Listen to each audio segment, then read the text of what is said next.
Protesters are rallying dozens of demonstrations across the country today as part of a nationwide action against war in Gaza. Free, free Palestine! Free, free Palestine! There's been a large turnout at the rallies in all of Australia's capital cities as well as regional centres. Protesters are demanding sanctions as well as calling for an end to the Israel-Gaza conflict and an immediate ceasefire.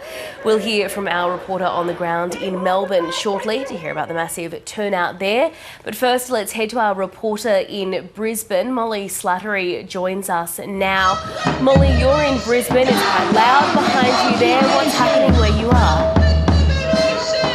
Good afternoon, Mel. Yes, as you can hear, it's an incredibly passionate crowd behind me. We've been told, police estimate, there's about 7,000 people. Organisers say 50,000, so the real figure's probably somewhere in the middle there. But what we do know is that this is an impassioned crowd.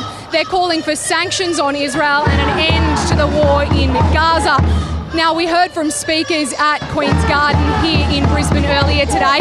Greens leader Larissa Waters spoke to the crowd. Here's what she had to say.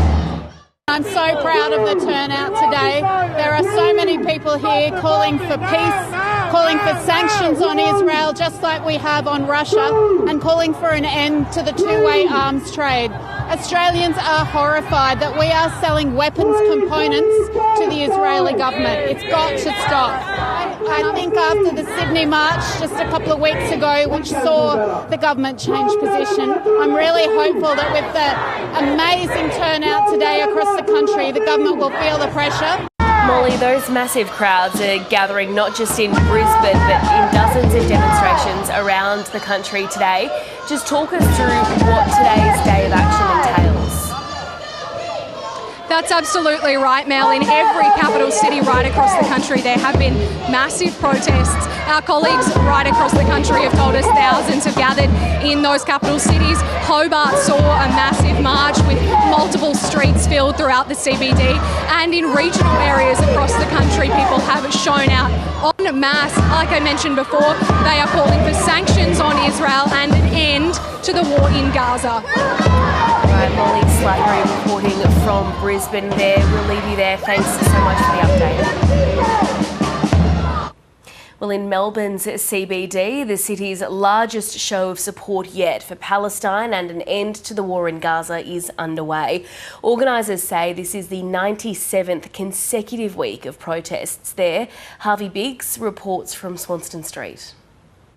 Well, the streets of Melbourne have been brought to a standstill again. There are tens of thousands of people here taking part in what is nationwide rallies, marches for Palestine. We've heard from organisers who say this is the 97th consecutive rally in this city for Palestine, and they're calling on much of the same things they did the first time. They want, as they say, the injustices to stop in Gaza. There's been a big focus on the starvation that's happening and the impact on civilians, particularly children.